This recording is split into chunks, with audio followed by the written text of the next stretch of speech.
Steffi here. Welcome back to my channel. Ayan, pasensya na po sa matagal na tarot read natin. But anyway, ating tarot read for today ay para po sa inyong request na single tarot read muna para kay Jack Roberto.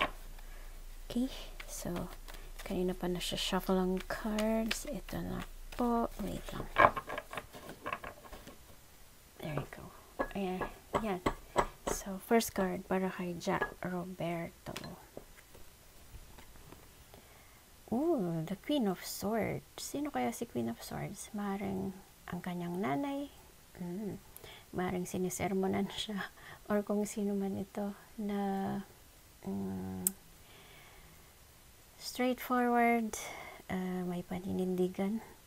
Babae, matapang. O, diba? Maring ang yung kanyang nanay. Or kung sino man na merong sinasabi sa kanya ngayon, very straightforward, maring sermon, or maring ano lang, pinaprangka lang talaga siya. Maring ang kanyang nanay, or kung sino man na kanyang kinoconsider na queen. Or maring si Jack mismo iyan, na very ano ngayon, matalim ang kanyang pananalita ngayon. Ganon. Basta kebero lang. Sino man yung masaktan. Very straightforward, to the point, honest, prangka. Okay, next is the Ten of Pentacles. Cool. So, si Ten of Pentacles, maring makatanggap siya ng mana or unexpected siguro na kaperahan galing sa relatives or sa family, or siya mismo yung magbibigay ng pamana. Okay? Hindi kaya kung si first card ay ang kanyang nanay, ayan, maring nagbibigay ng sermon muna bago ibigay ang mana. Mare. Okay? So, next card. Wow, the Princess of Pentacles, kaperahan, bilog, or maring si Princess of Pentacles, maring mas batang binibini, mas bata sa kanya, na maring merong message para sa kanya or merong regalo, otherwise kaperahan or bagong pagkakakitaan na dumarating. Okay, or maring bagong trabaho, money news. Okay, next. So, maring ang money news niya ay ang mana dyan sa second card. Next card. Wow, the Sun. Ganda. Very positive na card. Sorry. Yes card. Maring wish granted. Success, victory. Ano pa ang mga positive? Bliss, happiness. What else? Basta congratulations. See the Sun, the giver of life. Success card. Yes card. Okay? So, yes para sa kaperahan. Yes para sa mana. Yes para sa kanyang queen. Okay. Next card. Wow! Pagkatapos ni the Sun, see the Star naman. So, see the Star, sikat, nasa limelight, nasa spotlight. Sikat nga, di ba? Artista eh. So, kilala. See the Star din ay yes card. So, maring granted ang kanyang wishes, ang kanyang prayers. Very prayerful. Madaming dasal.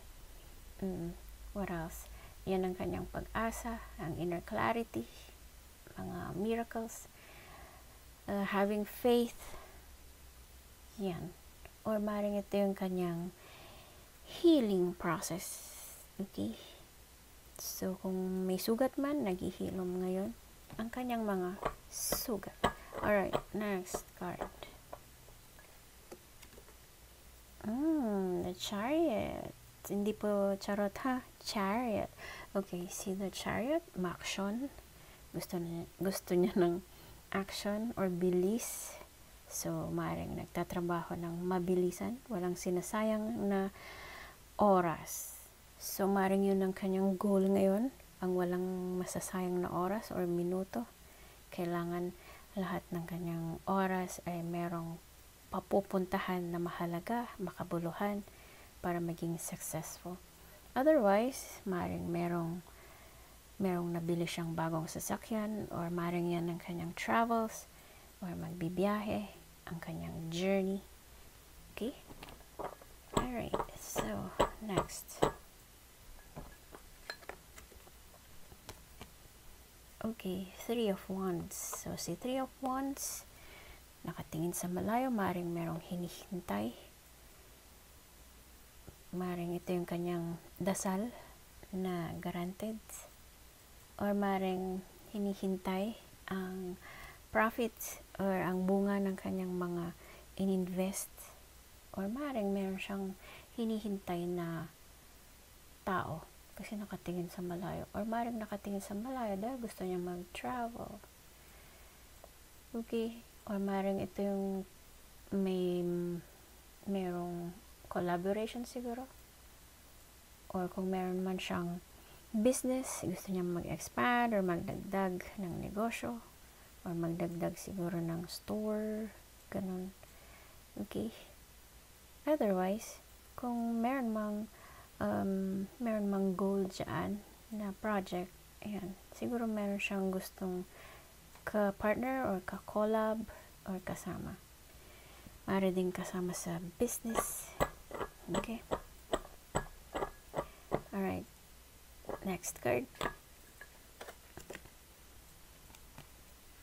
Si King of Cups. So, maring siya yan, si King of Cups, na punong-puno ng pagmamahal. Maring love is in the air, di kaya in love.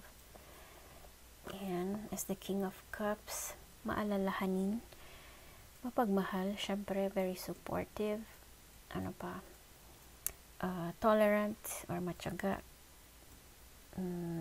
unawain, maalalahanin, malambot din naman ng puso. Okay? Or maring yan yung kanyang tatay. Okay? Na very concerned para sa kanya. So, kung merong queen dyan, maring ito yung kanyang nanay na nagbibigyan ng sermon, pero may pagmamahal. Ito din, maring kanyang tatay na, together with the mom, ay binibigyan siya ng advice. Okay? Or sinusuportahan siya. Alright, so last card para kay Jack Roberto. Last card. Nine of Wands. O, ayan. Nine of Wands. Merong pinoprotektahan, merong inaalagaan. Maring ang kanyang tatay or nanay dyan. Kailangang protektahan ang kanyang boundaries. O, ayan, di ba? Parang, tingnan yung kanyang gesture. O, handang-handa. May mga bakod. So, kailangan alagaan niya ang kanyang mga assets or properties. Or kailangan niyang maging on guard para sa mga mahal sa buhay. Okay? Para sa loved ones. Otherwise, kailangang protektahan ang kanyang assets or ang kanyang properties. Alright? So, first card, ang Queen of Swords. Ang pagiging matalim sa salita, maring ang kanyang nanay or mismong siya. Iyan. And ang last card, ang Nine of Wands, ang boundaries na kanyang mini-maintain. Okay? Or ang kanyang persistence dito sa The Chariot. Sa kanyang trabaho, sa kanyang goals, sa kanyang aims. Okay?